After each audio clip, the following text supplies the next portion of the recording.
वैशाख चौथ व्रत की कहानी। एक बुढ़िया माई थी, उसकी कावलियो बचलियो नाम के बेटो हो। बुढ़िया माई बेटा के लिए 12 महीनों की 12 चौथ करती। बेटा जंगल से लकड़ी लाता, दोनों माँ बेटा उसको बेचकर गुजारा करते। बुढ़िया माई रोजाना लकड़ियों में से 2 लकड़ियां अलग रख लेती और चौथ के दिन बेटा से छुपकर बेचकर सामान लेकर आती। फिर 5 चूरमा के पिंड बनाती, एक बेटा ने खिलाती, एक आप खाती, एक चौथ माता के चढ़ाती व 2 बांट देती। एक चौथ के दिन बेटा अपनी पड़ोसन के घर गया। उसने चूरमा के लड्डू बना रखे थे तो उसने पूछा कि आज क्या है? सोथे चूरमा बनाया है। पड़ोसन बोली कि मैंने तो आज ही बनाया है, तेरी माँ तो हर चौथ के दिन बनावे है, तुमको आज दिया क्या? बेटा बोला दिया तो था। पड़ोसन बोली कि तुम लकड़ियाँ लेकर आते हो जिसमें से तेरी माँ छुपाकर बेचकर चूरमा बनावे है। बेटा माँ के पास गया, बोला कि मैं तो इतनी मेहनत से लकड़ियाँ लेकर आता हूँ, तुम चूरमा करके खाती हो, तुम मुझको छोड़ दो या चौथ माता को। तो बुढ़िया बोली बेटा मैं तो तेरे लिए ही व्रत करती हूँ, सो तुमको भले ही छोड़ दूं, लेकिन चौथ माता को नहीं छोड़ सकती। तब बेटे ने घर छोड़ने का फैसला किया। तो माँ बोली कि तुम जा तो रहे हो, लेकिन मेरे हाथ का ये आखा लेकर जा। तेरे ऊपर जो भी संकट आए चौथ माता का नाम लेकर उन्हें पुआर देना, संकट दूर हो जाएगा। बेटा ने सोचा कि है तो झूठी बात, लेकिन बात रखने के लिए ले लेवा। घर से चला, थोड़ी दूर गया और देखा कि खून की नदी बह रही है, किधर से भी रास्ता नहीं था। तब उसने माँ के दिए आखा पुआर के बोला कि हे चौथ माता, अगर ये नदी सूख कर रास्ता हो जाए तो तुम सच्ची हो। इतने में ही नदी सूख कर रास्ता हो जाता है। थोड़ा आगे चलने पर तो रात होने लगी और सुनसान जंगल आ गया। तब आखा पुआर कर बोला कि हे चौथ माता, मने रास्ता मिल जावे, नहीं तो ये जानवर मुझे खा जाएंगे। इतने में ही रास्ता मिल गया। आगे एक राजा की नगरी में गया।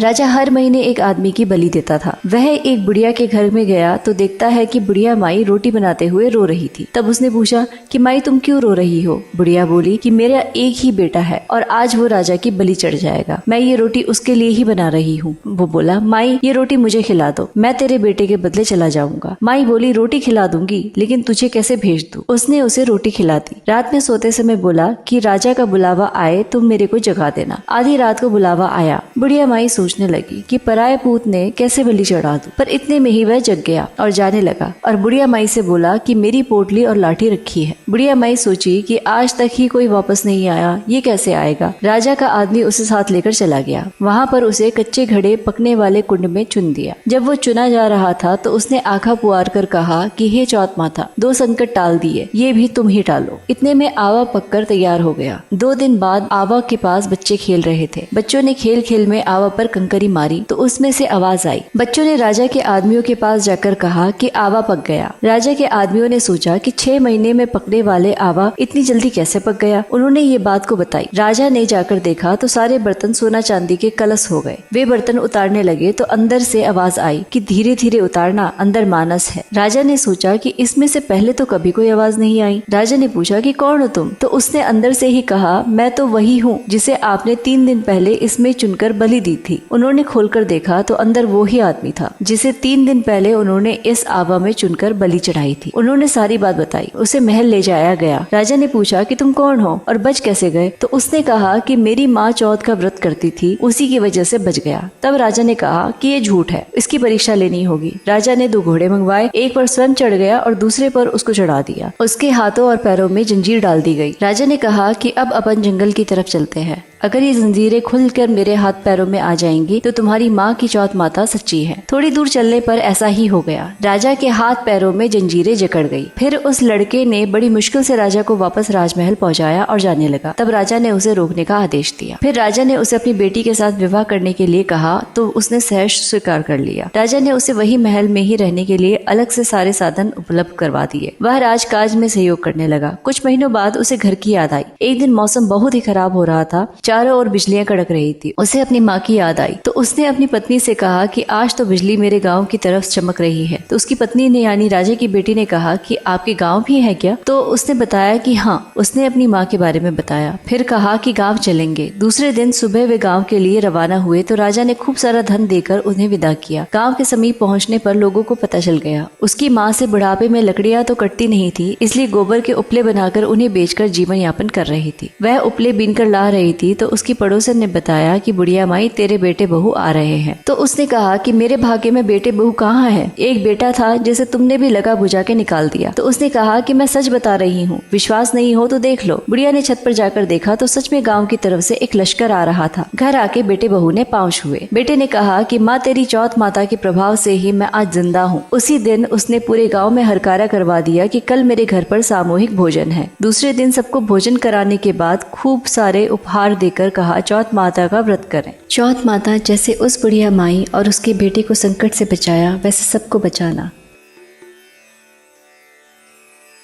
गणेश जी की कहानी सभी प्रकार के व्रत में सुनी जाती है। कोई भी व्रत करने पर उस व्रत की कहानी के अलावा गणेश जी की कहानी भी कही और सुनी जाती है।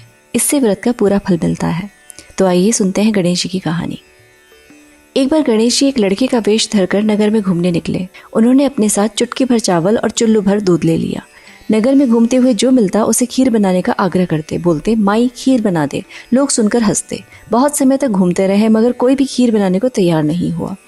किसी ने यह भी नहीं समझाया कि इतने से सामान में खीर नहीं बन सकती, पर गणेश जी को तो खीर बनवानी ही थी। अंत में एक गरीब बूढ़ी अम्मा ने उन्हें कहा, बेटा चल मेरे साथ, मैं तुझे खीर बनाकर खिलाऊंगी। गणेश जी भी उसके साथ चल दिए।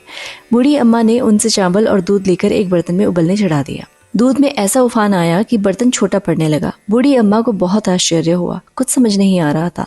अम्मा ने घर का सबसे बड़ा बर्तन रखा, वो भी पूरा भर गया। खीर बढ़ती ही जा रही थी।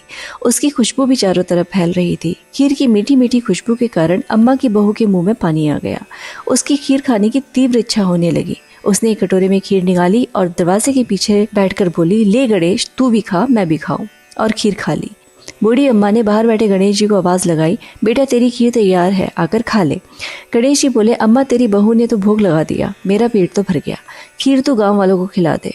बूढ़ी अम्मा गांव वालों को निमंत्रण देने गई। सब हंस रहे थे। अम्मा के पास तो खुद तो खाने के लिए कुछ है नहीं, पता नहीं गांव वालों को कैसे खिलाएगी, पर फिर भी सब आए। बूढ़ी अम्मा ने सबको पेट भर खीर खिलाई। ऐसी स्वादिष्ट खीर उन्होंने आज तक नहीं खाई थी। सभी ने तृप्त होकर खीर खाई, लेकिन फिर भी खीर खत्म नहीं हुई, भंडार भरा ही रहा।